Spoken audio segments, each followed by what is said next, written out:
تو اس چیپٹر کی شروعات بھی اسی سین سے ہوتی ہے جہاں پر اسکورپین گرل اور جان لڑ رہے تھے، لیکن جان اسکورپین گرل پر حملہ نہیں کر رہا تھا، بس خود کو ڈیفینڈ کرنے کی کوشش کر رہا تھا۔ اور ان دونوں کو لڑتا ہوا دیکھ کر گیان شن بہت خوش ہو رہی تھی اور بولتی ہے کہ یہ بہت مزیناک آواز ہے، خاص کر ہڈیاں توڑنے کی آواز مجھے بہت پسند ہے، مجھے ایسی آوازیں اور سننی ہے۔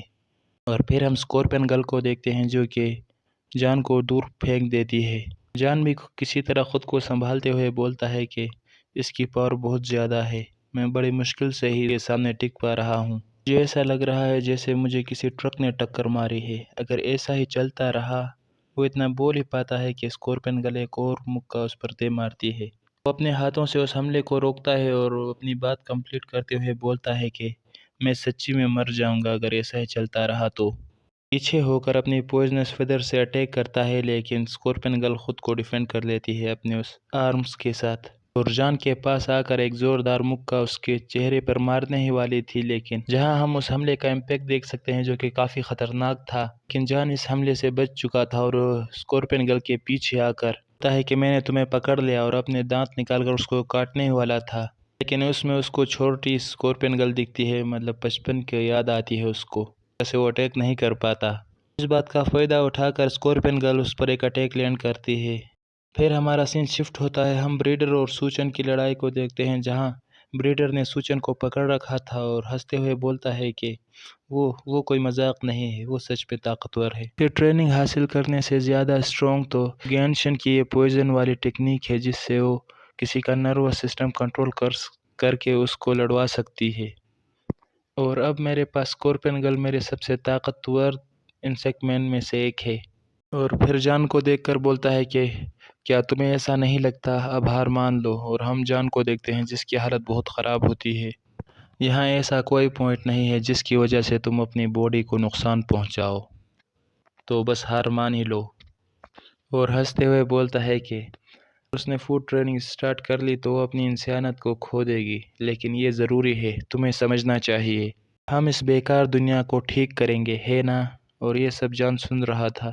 جان کو اپنی پرانی بات یاد آتی ہے جہاں وہ سوچن سے یہ سب کہہ رہا تھا کہ ایک ایسی دنیا جہاں اسٹیٹس کوئی میٹر نہیں کرے گا، بس اسٹرینتھ ہی میٹر کرے گی، اور سارے انسیکٹ مین ہی ہوں گے اس دنیا میں۔ ہاں، ایک ایسی دنیا جہاں اسٹرانگ ہی سروائیو کریں گے اور اسٹرانگ کی ہی حکومت ہوگی، اور جو عام اور کمزور لوگ ہیں وہ مارے جائیں گے، اور ایک دنیا بنا انسانوں کی۔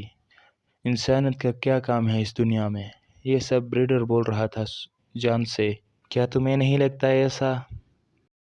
جو سب جان اپنی پھٹی ہوئی حالت میں سن رہا تھا اور کچھ کر نہیں پاتا، جس پر گیان شن بولتے ہیں کہ ایسا لگتا ہے کہ تمہارے پاس انف اسٹرینتھ نہیں ہے چلنے کی یا اٹھنے کی، تو پھر جاؤ کھاؤ اسے، یہ وہ اسکورپین گرل سے بول رہی تھی گیان شن، اور اسکورپین گرل بھی اس کی بات مانتے ہوئے سیدھا آتی ہے۔ گیان شن بولتی ہے کہ میں بس چاہتی ہوں کہ تم خوش رہو، اور اس سے تم خوش ہوگے۔ جان بھی اپنے آنکھوں کے سامنے اسکورپین گرل کو جاتا ہوا دیکھ رہا تھا۔ اسکورپین گرل بھی وہ کھانا اٹھا لیتی ہے تو جان اپنی منہ دوسری سائڈ کر لیتا ہے کیونکہ اس کی باڈی اس کنڈیشن میں نہیں تھی کہ وہ کچھ کر پائے، بہت زیادہ خراب تھی اس کی حالت۔ اور گیان شن اپنی بات کمپلیٹ کرتے ہوئے بولتی ہے کہ یہ تمہیں بہت زیادہ خوش کرے گا، اور اسکورپین گرل بھی وہ کھانے والی تھی کہ سوچن چلا کر بولتا ہے کہ رک جاؤ، تم اس کے ساتھ کھیلنا بند کرو، یہ کھانے کا ٹکڑا بس تمہیں ایک مونسٹر بنا دے گا، اس کے علاوہ اور کچھ نہیں دے سکتا تمہیں، یہ آخر تمہیں خوش کیسے رکھ سکتا ہے؟ اور یہ باتیں جان سن لیتا ہے۔ اگر تم ایک بار مونسٹر بن گئے تو پھر کوئی نہیں ہوگا جو تمہاری سائڈ میں کھڑا ہوگا۔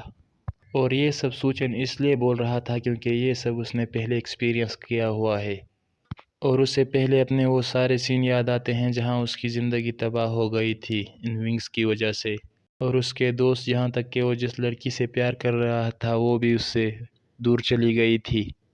ایک ایسی جگہ جہاں بالکل تنہائی ہوگی، تمہارے آس پاس کوئی نہیں ہوگا تمہیں سہارا دینے کے لیے۔ سوچن کی باتیں سن کر جان کی آنکھوں میں بھی چمک آ جاتی ہے، اور وہ اپنے پرانے کچھ فلیش بیک میں چلا جاتا ہے جہاں پر چھوٹا جان چلتے ہوئے کسی سائڈ جا رہا تھا، اور لوگ باتیں کرتے ہیں کہ کیا جان کی موم کسی بیماری سے نہیں مری؟ کیا یہ بیماری اس میں بھی نہیں ہو سکتی؟ وہ ہر وقت اپنے بینڈیجز لپیٹتے ہوئے گھومتا ہے۔ کیا وہ کافی عجیب نہیں ہے؟ کیا وہ انفیکٹڈ ہوگا تو ہمیں اس سے دور رہنا چاہیے، وہ کافی عجیب ہے۔ سارے بچے ایسی باتیں کر رہے تھے جان کے بارے میں، اور اس کے پاس بات کرنے والا کوئی دوست وغیرہ نہیں تھا۔ پھر کوئی جان کے پاس آ کر بولتا ہے کہ کیا تم آج پھر سے اکیلے ہو؟ کیا تم آنا چاہو گے میرے ساتھ؟ جس پر چھوٹا جان بولتا ہے کہ نہیں، تم لوگ جاؤ، میں نہیں آؤں گا۔ جان بولتا ہے کہ نہیں، میرے بال کافی پوائزنس ہو سکتے ہیں، تو تمہیں میرے پاس نہیں آنا چاہیے، مجھے کافی بیماریاں بھی ہو سکتی ہیں۔ جس پر وہ بولتی ہے کیا تم اپنے بینڈیجز سے اتنا گھبراتے ہو؟ تمہیں اس پہ شرمندہ ہونے کی ضرورت نہیں۔ پھر ہم اس لڑکی کو دیکھتے ہیں جو کہ اور کوئی نہیں، اسکورپین گرل تھی، چھوٹی والی۔ وہ بولتی ہے کہ یہ کوئی بات نہیں، میں بھی ہمیشہ گرتی رہتی ہوں اور مجھے بھی بینڈیجز لگتے ہیں، تو اس وجہ سے ہم ایک ٹیم بن سکتے ہیں، ہے نا؟ جان اس کی باتیں سن کر بہت امید بھری نظروں سے اس کو دیکھتا ہے، اور پھر ہمارے پریزنٹ والی جان کی وائس آتی ہے کہ اب میں اس کے بارے میں سوچتا ہوں، اگر میرے پاس میری دوست نہیں ہوتی تو میں ہمیشہ کے لیے اکیلا رہ جاتا۔ پریزنٹ والا جان غصے سے اپنے ہاتھ کو بند کرتا ہے جس میں اس نے فیدر پکڑا تھا اپنا، جس کو دیکھ کر گینشن بولتی ہے کیا تم ابھی بھی فائٹ کرنا چاہتے ہو ایسی گھٹیا اسٹیٹ میں جہاں تم ہل بھی نہیں سکتے؟ جان اس پوائزنس کو دیکھ کر سوچتا ہے کہ یہ بات سچ ہے کہ میرے پاس اٹھنے کی بھی طاقت نہیں ہے، لیکن مجھے کوشش کرنی ہوگی، اس ایک فیدر کو کنسنٹریٹ کرنا ہوگا، نہیں تو میں سب کچھ کھو دوں گا۔ میں اپنی جان کی بازی لگا دوں گا اسے روکنے کے لیے۔ اور اسکورپین گرل وہ فوڈ کھانے والی تھی، لیکن جان اس پوائزنس فیدر کو تھرو کرتا ہے اسکورپین گرل کی طرف، لیکن اس کا جو فیدر تھا وہ اس بریڈ کو نہیں لگتا بلکہ اس کو مس کر کے جاتا ہے، جو دیکھ کر گیانشن بولتی ہے کہ اوہ، مجھے لگا تھا تم بریڈ کو ہٹ کر دو گے، لیکن تم نے اسے بھی مس کر دیا، تم سچ میں کسی کام کے نہیں ہو۔ لیکن وہ فیدر جا کر سوچن کے سر پر جو ببل لگا تھا واٹر کا، اس کو لگ جاتا ہے اور سوچن چھوٹ جاتا ہے اس سے۔ سوچن کو بچتا ہوا دیکھ کر بھی بریڈر کی بھی تھوڑی پھٹ جاتی ہے۔ یہ پہلی بار ہے کہ بریڈر کی تھوڑی پھٹی ہوئی لگ رہی ہے، اور جان کی آواز آتی ہے کہ میں میٹ کو نشانہ نہیں بنا رہا تھا، میرے پاس اب ہلنے کی طاقت نہیں ہے، تو میں نے اپنا سب داؤ پر لگا دیا ہے سوچن، اب تمہاری باری۔ اور سوچن لائٹ کی سپیڈ سے جاتا ہے بریڈر کی سائٹ میں سے، اور جا کر اسکورپین گرل کے ہاتھ سے وہ بریڈ چھین لیتا ہے۔ اب یہ بریڈ ہے یا میٹ کا ٹکڑا جو بھی ہے، اس کو چھین لیتا ہے، اور جان گرتے ہوئے بولتا ہے کہ میں اتنا ہی کر سکتا تھا، پلیز ہمیں بچا لو ٹرانسفر اسٹوڈنٹ۔ یہ بول کر دھڑام سے گر جاتا ہے نیچے، اور اسکورپین گرل سوچن پر حملہ کر دیتی ہے، لیکن سوچن ڈوج کرتا ہے اس کے اٹیک کو۔ سوچن اڑ کر اوپر آ کر بولتا ہے کہ یہ ٹھیک ہے، یہ جگہ اب وہاں سے وہ مجھ پر اٹیک نہیں کر سکتے، اور میرے پنکھ بھی گیلے نہیں ہوں گے پانی کی وجہ سے۔ بریڈر سوچن کو دیکھ کر بولتا ہے کہ ہم اور بھی گوشت تیار کر سکتے ہیں، ہم اور بھی میٹ تیار کر سکتے ہیں، اس میں کوئی مسئلہ نہیں۔ اور دیکھ کر ایسا لگتا ہے کہ تم ایسا سوچتے ہو کہ میں یہاں سے تم پر اٹیک نہیں کر سکتا، پر ایسا نہیں ہے۔ ٹرانسفر اسٹوڈنٹ یہ بول کر اپنی ویب سے اٹیک کرتا ہے سوچن پر، اور بولتا ہے کہ تمہاری پاور اب پرفیکٹ نہیں ہے، ابھی کے لیے، بعد میں ہو جائے گی۔ سوچن بھی اٹیک کو اپنی طرف آتا ہوا دیکھ کر تھوڑا گھبرا جاتا ہے۔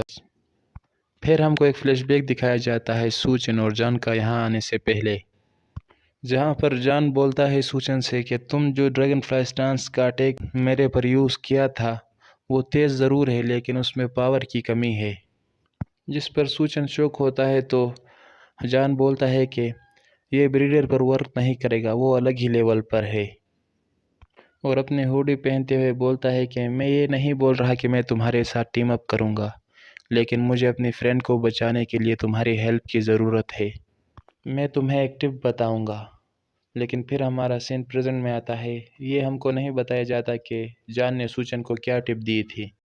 ہم جان کو دیکھتے ہیں جو سیلنگ پر اسپائڈر مین کی طرح چپک گیا تھا، جس کو دیکھ کر بریڈر بھی شوق پہ تھا اور بولتا ہے کیا اب یہ کیا پلاننگ کر رہا ہے میرے خلاف۔ جہاں سوچن اب سوچتا ہے ہانزو کی ٹپ کے بارے میں، جہاں ہانزو نے بولا تھا کہ جو اسپیڈ تم نے مجھے دکھائی تھی صرف اس کو اپنے ہاتھوں میں مت ڈالو، اس اسپیڈ کو پورے اپنے جسم میں فلو کرواؤ۔